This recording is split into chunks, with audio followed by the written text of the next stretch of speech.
কোটি শুকর ও সুজুদ যে মহান রব্বুল আলামিন এই বেতন জামানায় কোরআন আর সুন্নাহর ভিত্তিতে সহি তরিকান কিছু কথা বলার জন্য শুনবার জন্য আমাদেরকে কবুল আর মঞ্জুর করেছেন। এই জন্য নিয়ামতের শুকর আদায়ার্থে মুসলমান হিসাবে ইমানের আওয়াজকে উঁচু করে এক আওয়াজে উচ্চ কণ্ঠে সকলে মিলে কালিমাতুশ শুকর আদায় করি আলহামদুলিল্লাহ। লক্ষ কোটি দরুদ সালাম সাইয়্যিদুল মুরসালিন রাহমাতুল লিল আলামিন শফিউল মুজনিবিন খাতামুন নবিয়্যিন হযরত মুহাম্মদুর রাসূলুল্লাহ সাল্লাল্লাহু আলাইহি ওয়া আলিহি ওয়া সাল্লামের উপর সর্বোপরি শুকর যাদের পরামর্শ আর মেহনত শ্রমের মাধ্যমে আজ এই সুন্দর আয়োজন। এলাকার যুবক, বৃদ্ধ, ব্যবসায়ী, কৃষক, চাকরিজীবী, বিভিন্ন শ্রেণী পেশার মানুষ, উলামায়ে হযরত, আইম্মায়ে মাসাজিদ, মাদ্রাসার আসাতিজায়ে কেরাম, তালিবুল ইলম, প্রত্যেকেই যতটুকু মেহনত এই প্রোগ্রামের জন্য আজকে করেছেন, আল্লাহ পাক প্রত্যেককেই এই খেদমতের বিনিময়ে দুনিয়াতে শান্তি ও পরকালে চির মুক্তির ব্যবস্থা করে দেন।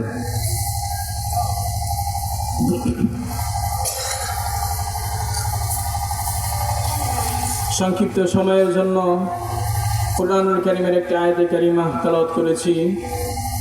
মহানবী, শেষ নবী, শ্রেষ্ঠ নবী সাল্লাল্লাহু আলাইহি ওয়া আলিহি ওয়া সাল্লামের অসংখ্য অগণিত অগীয় বাণী হাদিস শরীফের মধ্য থেকে একটি হাদিস পড়েছি। তেলাওয়াতকৃত আয়াতে কারিমা ও হাদিসে পাকের আলোকে ইখলাস ও রুহানিয়তের সমন্বয়ে আমাকে কিছু কথা বলার মতো, আপনাদেরকে শুনবার মতো হিম্মত, ধৈর্য, তৌফিক আল্লাহ পাক দান করেন। আজকের মাহফিল গভীর রাত পর্যন্ত চলবে। আমি শুধু আপনাদের সামনে বসেছি, আপনাদের এলাকার সন্তান, শুধু দোয়ার উদ্দেশ্যে বসেছি। আপনাদের কিছু বলার মতো আমার ভিতরে এমন কিছু নেই যে আপনাদেরকে আমি নসিহত করবো, বলবো। মূলত বাস্তবে সত্যি যেটা, আমার কোনো এলেম মর্জন কিছুই নেই, না জ্ঞান, না এলেম বিদ্যা, কিছুটাই আমার নেই। শুধু বসেছি আপনাদের সামনে শুধু দোয়া নেওয়ার জন্য, আর কিছুই নেই। আজকের প্রোগ্রাম আল্লাহর কাছে দোয়া চাই, আপনাদের কাছে দোয়া চাই। আজকের এই প্রোগ্রাম আমাদের মাদ্রাসা এলাকাবাসী, আমার জন্য, প্রত্যেকের জন্য আল্লাহ পাক কামিয়াবির ব্যবস্থা করে দেন। তেলাওয়াতকৃত আয়াতে আল্লাহ পাক বলেন, কুল ইয়া ইবাদিয়াল্লাযীনা আসরাফু আলা আনফুসিহিম লা তাকনাতু মির রাহমাতিল্লাহ। হে নবী সাল্লাল্লাহু আলাইহি ওয়াসাল্লাম, উম্মতকে জানায় দেন যে হে আল্লাহ পাকের বান্দা বান্দীগণ, তোমরা যারা গুনাহ করে নিজেদের নফসের উপর জুলুম করেছো, তোমরা আল্লাহ পাকের দয়া থেকে তোমরা নিরাশ হয়ে যেও না। আল্লাহ পাকের দয়া থেকে তোমরা নিরাশ হয়ে যেও না। নবীজি সাল্লাল্লাহু আলাইহি ওয়াসাল্লাম হাদিস শরীফের ভিতরে বলেন, আত-তাইবু মিনাজ যামবি কামান লা যামবা লা। তওবাকারী এমন যে মায়ের গর্ভে থেকে সন্তান যখন দুনিয়াতে ভূমিষ্ঠ হয়, তখন নিষ্পাপ থাকে যেমন, ঠিক তওবাকারী আল্লাহ পাকের কাছে যদি চোখের পানির মাধ্যমে কেউ খাঁটিভাবে তওবা করে, আল্লাহ পাক পিছনের সকল গুনাহ মাফ করে তাকে ওই নিষ্পাপ বাচ্চার মতো নিষ্পাপ বানায় দেয়। তওবাকারী এমন, ঠিক যেমন দিন আসলে রাত থাকে না, আবার রাত আসলে যেমন দিন থাকে না, ঠিক তওবাকারী ঠিক তেমন। যদি কোনো গুনাহগার ব্যক্তি আল্লাহর কাছে চোখের পানির মাধ্যমে তওবা করে, আল্লাহ পাক তার পিছনের সকল গুনাহ মাফ করে তাকে নিষ্পাপ বানিয়ে দেন। আমরা দুনিয়াতে এসেছি একদিন, চলে যেতে হবে একদিন, কেউ থাকতে পারবে না, ইচ্ছা করলেও থাকতে পারবে না। ইহা হাম সব মুসাফির হ্যায়, ইহা হাম সব মুসাফির হ্যায়, কবর আখির ঠিকানা।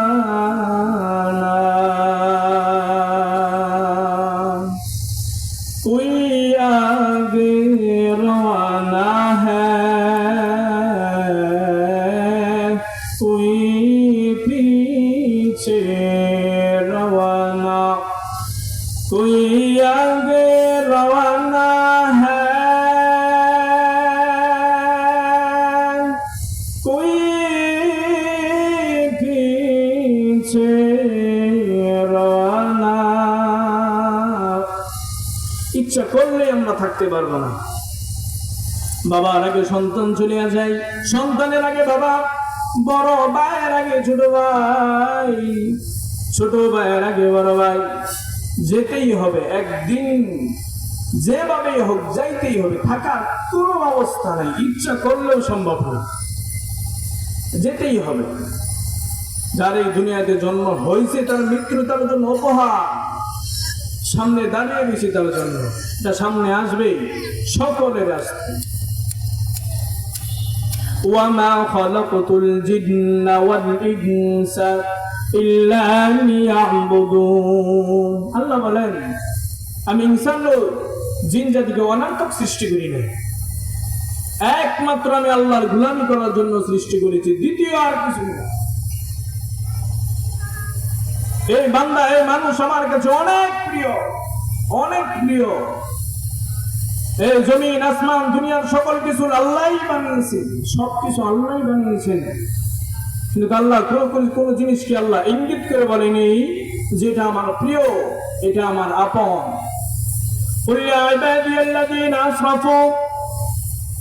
হে বান্দা, তুমি আমার বান্দা, তুমি আমার আপন, তুমি আমার গোলাম, তোরা আমার গোলাম। তোদের মধ্যে এত আদর করি আমি আর কোন অম্মকে বানাই নাই, আর কোন জিনিস বানাই নাই। তোদেরকে আমি খুব মায়া কইরা বানাইছি, তোরা আমি আল্লাহকে তোরাই প্রকাশ করে দিবি। আমার আল্লাহর গোলামি একমাত্র তোমরাই করতে পারবা। কিন্তু এখন আল্লাহর গোলামি আল্লাহ যেটা বলে দিল, ওয়ামা খালাকতুল জিন্না ওয়াল ইনসা ইল্লা লিয়াবুদুন।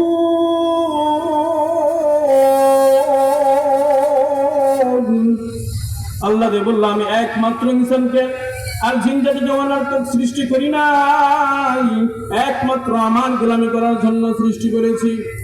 কিন্তু এখন তো দুনিয়ার ভিতরে দেখা যায় আল্লাহর গোলামি তো নাই, আল্লাহর গোলামি আমিও করি না, তুমিও করো না। আল্লাহর গোলামি বলতে কি বুঝায়? আল্লাহর গোলামি কি? আল্লাহর গোলামি অনেক কিছু বুঝায়। আল্লাহর গোলামি সব ক্ষেত্রে হতে পারে।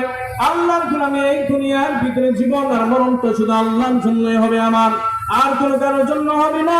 আমার মায়ের জন্য হবে না, আমার বাবার জন্য হবে না, আমার স্ত্রীর জন্য হবে না, আমার ব্যবসা বাণিজ্যের জন্য হবে না, আমার টাকা পয়সার জন্য হবে না। কারণ কোনো কিছু হইলেও লাভ নাই, যদি হয় তাহলে এটা মিছা, আর যেটা হাসা সেটা হলো আমার আল্লাহর গোলামি করা। কিন্তু এখন দেখা যায় জুমার দিন মসজিদে মানুষ সীমানায়, মুসল্লি সীমানা, যে সপ্তাহে আসে না উনিও মসজিদে আসে। আরে ফাওয়াইলুল মুসাল্লিন, আল্লাহ নবী বলছে এরকম মুসল্লির কোনো প্রয়োজন নাই, কোনো প্রয়োজন নাই। আল্লাহ নবী তো বলে দিয়েছে, আল্লাহ তো বললো যে কাল কিয়ামতের ময়দানে 73টা কাতার হবে, এর ভিতরে 72 কাতারই জাহান্নাম, 1 কাতার জান্নাত। এটা বাস্তব। সবাই যদি জান্নাতে যায় তাহলে তো কাতার একটা বড় সম্ভব না, কিন্তু সম্ভব হবে না। হাদিসে এমন, আল্লাহর কোরআনে এমনও বলা হয়েছে, কোন ব্যক্তি যদি ফজরের নামাজ কাজা করে জোহরের আগ পর্যন্ত উনি কাফের হিসেবে থাকেন, যদি উনি মারা যায় তাহলে বেঈমান হিসেবে মারা যাবে। কারণ মুসলমানের প্রথম জিনিসটা হলো ঈমান। তোমার উপর ফরজ, নামাজ পাঁচ ওয়াক্ত তোমার জন্য ফরজ, তুমি ফরজটাই আদায় করো নাই, তুমি তোমার নফল নিয়ে ব্যস্ত আছো। তোমার ব্যবসা বাণিজ্য, টাকা পয়সা সবই একদিন থাকবে, তুমি আর আমি থাকবো না। তোমার টাকা, তোমার পয়সা, তোমার বাড়ি, তোমার গাড়ি, তোমার সন্তান, তোমার স্ত্রী, দুনিয়ার সবকিছুই থাকবে। এই দিনটাও থাকবে। যেই দিন তুমি জন্ম হইছ ওই দিনটাও একদিন, তুমি যেই দিন মৃত্যুবরণ করিয়া ওই কবর দেশে চলিয়া যাবা ওই দিনটাও একদিন। মাঝখানে কিছু সময় পাওয়া তুমি বোনাস, আল্লাহ তোমাকে বোনাস হিসাবে দিবে, তোমার আল্লাহ পরীক্ষা হিসাবে দিবে। আল্লাহ তোমার বলবে বান্দা তুই খেল, তুই পুরস্কার আমার হাত থেকে নিয়ে নিবি। কিন্তু আমাদের চিন্তা প্রয়োজন, সবারই যেতে হবে, কিন্তু একটু চিন্তা করে প্রয়োজন যে আমরা কি নিয়ে জমিনে আসলাম আর কি নিয়ে আমরা জমিন থেকে যাচ্ছি। হিসাব করা প্রয়োজন যে আমরা কি নিয়ে জমিনে আসলাম আর কি নিয়ে যাচ্ছি। এর মাঝখানে আমাদের যে সময়টা, কিছু করণীয়, কিছু কর্মসূচি আছে। আরে ভাই, দিন তো ঘুমায়াও যাই, কাজ কইরাও যাই। আপনি সারাদিন ঘুমান 24 ঘন্টা, ঘুমান 24 ঘন্টা, চলে যাবে। 24টা ঘন্টা আপনি ব্যস্ত বাণিজ্য কাজ করেন, 24 ঘন্টা চলে যাবে। 24 ঘন্টা আপনি চাকরি বাকরি সময় দেন, চলে যাবে। কিন্তু আমার আল্লাহ কত বা বা বা, কিন্তু আমরা বান্দা গোলাম বুঝতেই পারি না। আমার আল্লাহ কত দয়ালু সেটা আমরা জানি না, চিন্তাও করি না। আমরা মালিক কি না করতে পারি। আমি ছিলাম কি, হইলাম কি, আমার আল্লাহ বানাইলো কি, একবার ওই মাথায় চিন্তা আসে না।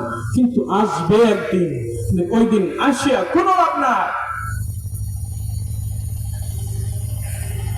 আল্লাহর এক বান্দা যুবক এমন কোন গুনাহ নাই করে নাই, এমন কোন অপরাধ নাই করে নাই। ইতিহাসের পৃষ্ঠে আছেন ওই বান্দা গুনাহের সর্বনিম্ন পরিমাণ ওই বান্দা গুনাহ করে। দুনিয়ার ভিতরে সবচেয়ে নিকৃষ্ট গুনাহ যেই গুনাহ নিজের স্বার্থের জন্য মানুষ হত্যা করা। আল্লাহর বান্দা ওই যুবক একজন নয়, দুইজন নয়, 99 জন আল্লাহর বান্দাকে হত্যা করলো। হত্যা করার পর একদিন চিন্তায় পড়ে গেল, আমি কি করলাম? আমার জীবনে তো সবার দেখি গুনাহ আর গুনাহ, আমার তো কোনো কিছুই নাই। আমি যদি এখন মারা যাই, আমি আল্লাহর কাছে কি জবাব দিব? আমার তো জবাব দেওয়ার মতো কোনো আমল নাই, কোনো আমল নাই। ঠিক এমনই মানুষের জীবনটাই হবে। সবারই জীবনে একবার চিন্তা আসবে, হিসাব মেলানোর চিন্তা জীবনে একবার হলেও আসবে।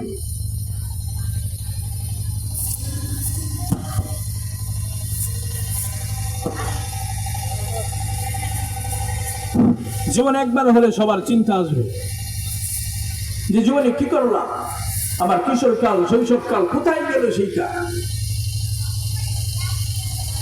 একদিন সবারই চিন্তা আসবে। তবে ওই আল্লাহর বান্দা যুবক হিসাব মিলাতে লাগলো, আমি জীবনে কি করলাম।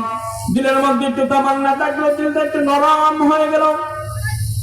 খুঁজতে খুঁজতে একটা আল্লাহর বান্দার সাথে তার সাক্ষাৎ হয়ে গেল। দিলটা নরম করলো যে আল্লাহ, যদি আমার কোনো ক্ষমার কোনো রাস্তা থাকে তাহলে আমি মাফ চেয়ে তওবা করে জীবনের জন্য আমি ভালো হয়ে যাব। আল্লাহর বান্দা এক যুবকের সাথে সাক্ষাৎ করে পরামর্শ করলেন যে ভাই, আমি এই দুনিয়ার ভিতরে মনে হয় আমার মতো গুনাহগার আর কেউ নাই। বলেন তো ভাই, আমার মতো গুনাহগারের জন্য ক্ষমার কোন রাস্তা আছে কিনা? যদি থাকে তাহলে আমি তওবা করে ভালো হয়ে যাব। ওই আল্লাহর বান্দা মূর্খতার সাথে পরিচয় দিয়ে বলে ফেললো, তোমার মতো গুনাহগারের জন্য ক্ষমার কোন রাস্তা নাই। আল্লাহর বান্দা চিন্তায় পড়িয়া গেল, যেহেতু আমার জন্য ক্ষমার কোন রাস্তা নাই, তাহলে তো এই গুনাহ করলে আমার কোনো সমস্যাই নেই। আমি যদি এই গুনাহ ছাইরা দিই, তাহলে তো মানুষ আমারে আবার নরম পেয়ে মেরে দিবে, মানে মাইরা ফেলাইবে, মানে মুরিদের সংখ্যা। তো এই বান্দা যেহেতু চিন্তা করলো আমার যেহেতু ক্ষমার কোনো রাস্তা নাই, তাহলে আমি এই গুনাহ করলে কোনো সমস্যা নাই। সঙ্গে সঙ্গে তরবারিটা বের করেন। যেই আল্লাহর বান্দা বললো তোমার জন্য ক্ষমার কোনো রাস্তা নাই, ওই আল্লাহর বান্দারও সঙ্গে সঙ্গে হত্যা করে ফেললো। হত্যা করার পর 100 হত্যা পূর্ণ করলো। হত্যা করে তরবারিতে গায়ের ভিতরে রক্ত নিয়ে বাড়ির দিকে রওনা হলো আল্লাহর বান্দা যুবক। রাস্তার ভিতরে আরেকটা আল্লাহর বান্দা যুবকের সাথে সাক্ষাৎ হলো। ওই যুবক ডাক দেয়া বলে, কোথায় যাও? বলো সন্ত্রাসী, কোথায় যাও? আজকে কার জানটা কবজ কইরা তুমি আসলা? আল্লাহর বান্দা ডাক দেয়া করে, ভাই আমাকে আর সন্ত্রাসী বইলা ডাইখেন না। দিলটারে বড় নরম করেছিলাম, দিলটারে বড় নরম করেছিলাম। যদি কোনো আমার মতো গুনাহগার আর কেউ নাই, যদি আমার মালিক আমারে মাফ করিয়া দেয় কোন রাস্তা থাকি, তাহলে আমি ভালো হয়ে যাব। এক আল্লাহর বান্দার সাথে পরামর্শ করলাম। আল্লাহর বান্দা বলল, আমার মতো গুনাহগারের জন্য বলে কোনো নাজাতের কোনো রাস্তা নাই। এই জন্য ওই আল্লাহর বান্দাটারেও হত্যা করে ফেলছি। সঙ্গে সঙ্গে আল্লাহর বান্দা আল্লাহর রহমান, আল্লাহর রহিম আর রহমানের গফুর আর গফফারের গুণগান গায়ে শুনে বলেন, রে ওরে আল্লাহর বান্দা গুলাম, তুমি তো জানো না আমার মালিকের রহমত দয়া এত অল্প সংখ্যক, অল্প নয়। আমার মালিকের গল্প, আমার মালিকের অনেক দয়া, অনেক মায়া আমার মালিকের। আমার মালিক তো হুয়াল হাইয়ুল কাইয়্যুম।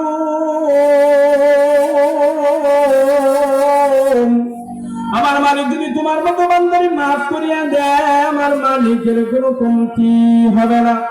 আমার মালিক তুমি জানো নি, তাহলে শুনো আমার মালিকের কাণ্ড তুমি শুনো। দুনিয়ার মানুষ অপরাধীকে খুঁজে, দুনিয়ার মানুষ অপরাধীকে খুঁজে কি জন্য? অপরাধীকে শাস্তি দেওয়ার জন্য। আর আমার মালিক কেমন মালিক, কেমন মালিক, যে মালিক বান্দারে খুঁজে মাফ করার জন্য। ডাক দিয়া বলতে রে আল্লাহর বান্দা যুবক, তাহলে শুনো আমার আল্লাহ কেমন।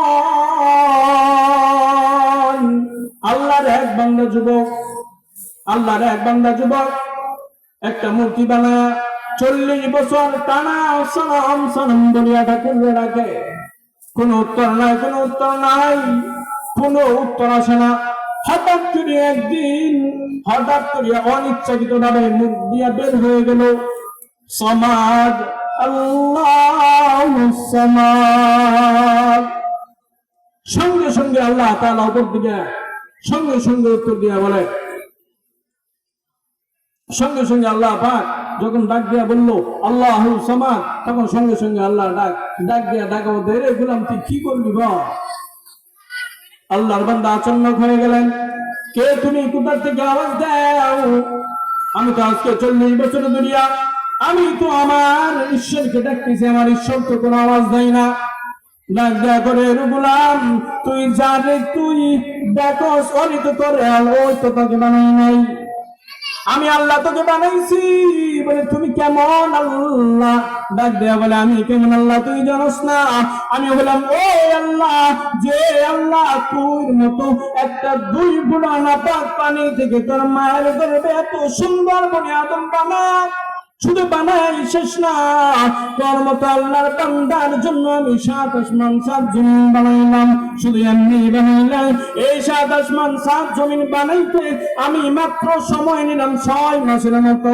আর তোর মতো 1.5 কেজি একটা বাচ্চারে বানাইতে আমি আল্লাহ সময় নিলাম প্রায় 6 মাসের মতো। তুই আমারই চিনস না? তুই আমার কি চিনস না? যে মায়ের গর্ভে তুই এতটা দিন ছিলি, তোর মায়ের তোকে খাবার দিতে পারে নাই, আমি আল্লাহ তোর মায়ের নাবির তারের সাথে তোর তার ফিট করে তোর বেলা আমি খাবার দিলাম। তুই আল্লাহ রে আমার জিনিস না? আরে শোন, আমি তো ও আল্লাহ, যখন তুই তুই তুই তোর ঘরে দরজা লাগা গুনাহ করস, তুই আর আমি যখন গুনাহ করি, তখন আমার মালিককে আমি আল্লাহ তোর দরজার চিপা দিয়া তোর জন্য অক্সিজেন দিয়া দেয়, যাতে তুই বান্দা না মরস। আমি আল্লাহকে কি জিনিস না? হে তোফা, আমার আল্লাহ কয় কি তোরা আমার ব্যাপারে কে কথা দিল? আল্লাহ কোরআনে কয় কি, ইয়া আইয়ুহাল ইনসান মা গাররাকা বিরাব্বিকাল কারীম।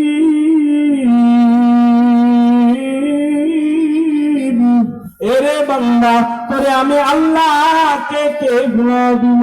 কোন জিনিস পেয়ে তুই আমার ভুলে দিলি? কে তোকে আমাকে ভুলাই দিলি? কোন জিনিস পেয়ে আমার ভুলে দিলি? যে 24টা ঘন্টা সময় তোকে আমি দৈনিক দেই, এই 24টা ঘন্টা সময়ের ভিতরে তোকে আমি কি না দেই? যে আমার নিয়ামত সম্পর্কে দেখ, তোর 24টা ঘন্টায় তুই নিয়ামত দেখ, তুই কত নাফরমানি করস, নাফরমানি করস, নাফরমানি করস, গুনাহ করস। আমি আল্লাহ তোর মতো গোলাম রে আমি হালাক করি না, গজব দেই না।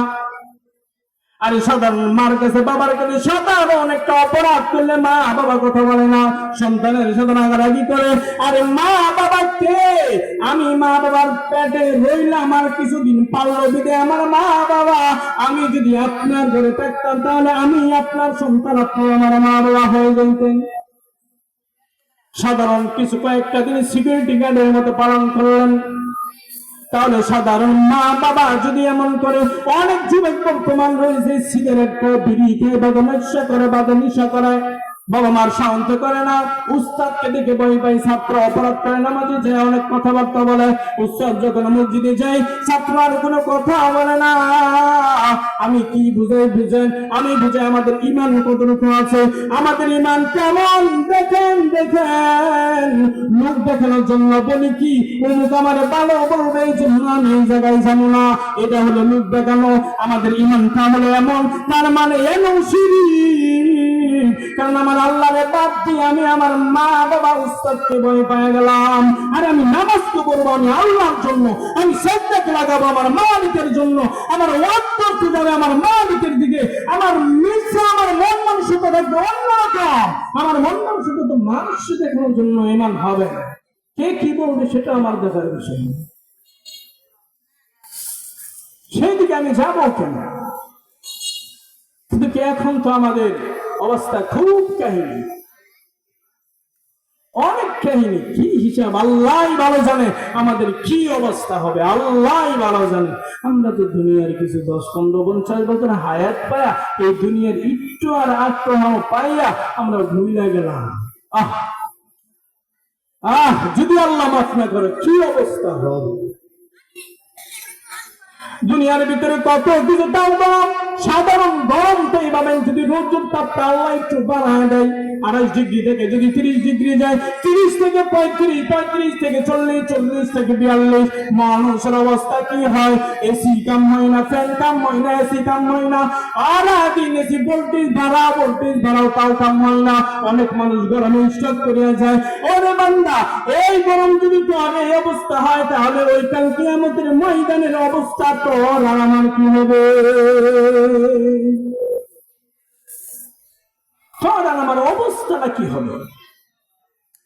সাধারণ উস্তাদে একটা বাড়ি দিলে সহ্য করতে পারি না, ব্যথা লাগে, সারা বডি আমার ঠিক, আমি একটু উষ্টা খাই, আমার পায়ের লোকটা আমার একটু উঠে গেছে, আমার অবস্থা। ওই লোককে যে দ্বিতীয়বার একটা টুক্কা লাগে, ডাইরেক্ট যে আমার অন্তর্দার মধ্যে একটা দুটা লাগে। তবু আমরা মুসলমানের বাচ্চা ঠিক হই না। হইতে উলাইতে গেলাম নাম বাল্যুল নবল, তোরা কুত্তা জানোয়ার থেকেও খারাপ, তোদের মতো মুসলমানই খারাপ। বাহিরে না, খ্রিস্টান তো খারাপ, মুসলমান হিন্দু মুসলমানের ভিতরেই খারাপ। বাস্তবিক হিসাব করে দেখেন, এই সিঙ্গালার কম মানুষ আছে অনেক। হযরত মসজিদে আসেন, দেখা যাবে, দেখেন আসেন মসজিদে আসেন,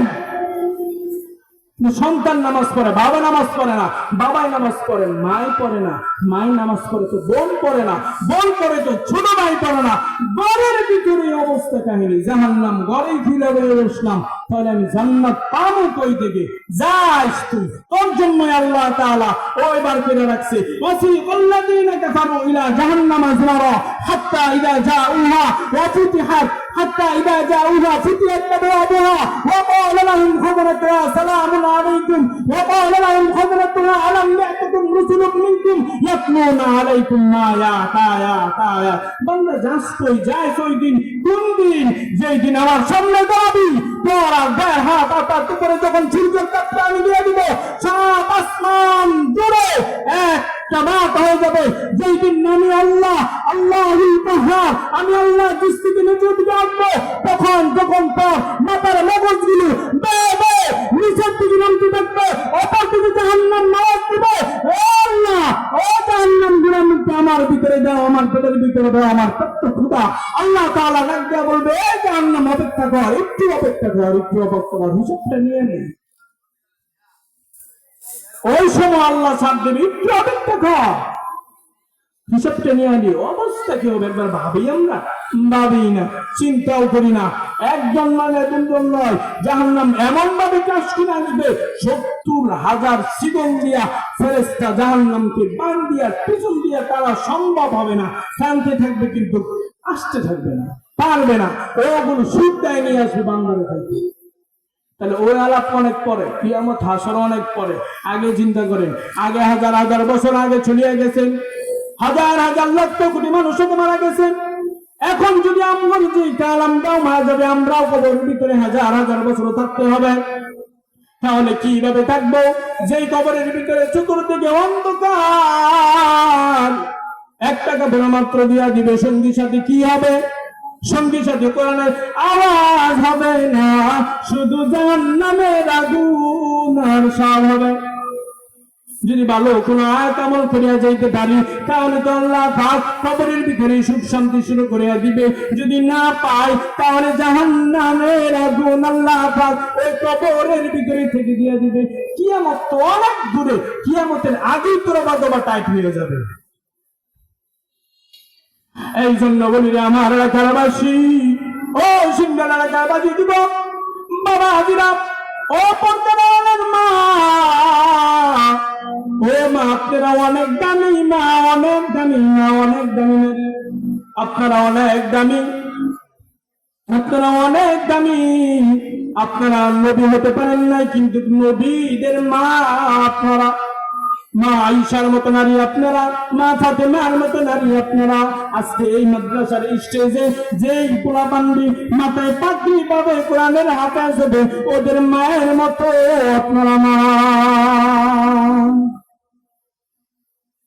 তবে আপনারা একটু ঠিক হয়ে যান, নিজের জীবনটা একটু চেঞ্জ করে ফেলেন, নিজের জীবনটা সুন্নতের উপরে কাটান, 5 ওয়াক্ত নামাজি বানায় নেন, জীবনটা একটু গুছায় নেন। কেউ যাবে না, আপনার জিনিস আপনার সাথে থাকবে, আমার জিনিস আমার সাথে থাকবে।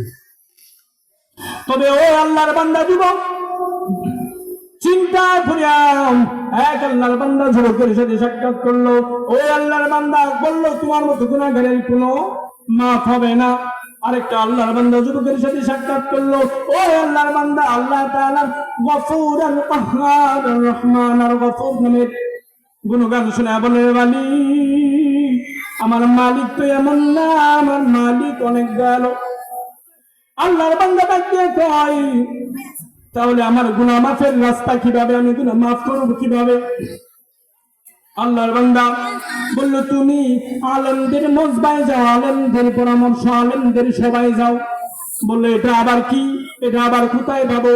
বললো, অমুক দিন অমুক জায়গায় অমুক আলেম মাসবে, কান কাটে যায়, তুমি বায়াত হয়ে কালিমা গ্রহণ করে মুসলমান হয়ে যাবা। ও আল্লাহর বান্দা বাড়ি থেকে বের হয়ে গেল। অর্ধেক রাস্তা যাওয়ার পরে আল্লাহ তাআলা আজরাইল আলাইহিস সালাতু ওয়াস সালাম মাইশা জানটা কবজ করে আনিল। ওই জায়গায় মারিয়া পুইরা রইল। অপর দিক থেকে জাহান্নামের ফেরেশতা আসলো, জান্নাতের ফেরেশতা মাইশা হাজির হয়ে গেল। জান্নাতের ফেরেশতারা টাইনা জান্নাতে নিতে চায়, আর জাহান্নামের ফেরেশতারা টাইনা জাহান্নামে নিতে চায়। আল্লাহ তাআলা তামাশা দেখতেছে, দেখিয়া আল্লাহ তাআলা জিবরাইল আলাইহিস সালাতু ওয়াস সালামকে পাঠিয়ে দিল, যে বলে তুমি যে মাইপা দেখো, ওই আলেমদের বাবা, আলেমদের পরামর্শ, ওই মাহফিল, ওই সভাটা কি ওই আল্লাহর বান্দা থেকে কাছে না বাড়িটা কাছে? যদি বাড়িটা কাছে থাকে, তাহলে ওই আল্লাহর বান্দারে জাহান্নামে পাঠায় দাও। আর যদি ওই মাহফিলটা যদি কাছে থাকে, তাহলে তুমি তার জান্নাতে, তাকে জান্নাতে পাঠায় দাও। জিবরাইল আলাইহিস সালাতু ওয়াস সালাম মা পারা আল্লাহ তো তাকিয়ে দেখতেছেন, আল্লাহর বান্দা বাড়ি থেকে তার লাশটা খুব নিকট, অনেক কাছে। আর আল্লাহ আলেমদের পরামর্শ সবাই অনেক দূরে। আল্লাহ তো রহমান রহমান, আমার আল্লাহ তো অনেক দয়ালু, আমার আল্লাহ তো অনেক দয়ালু, অনেক দয়ালু। আল্লাহ তাআলা কুদরতি ভাবে ওই বাড়িটা, রাস্তাটা, ওই রাস্তা থেকে বাড়ির রাস্তাটা অনেক দূর করিয়া দিল। ওই আলেমদের সভাটা ওই লাশের অনেক কাজ করিয়া দিল।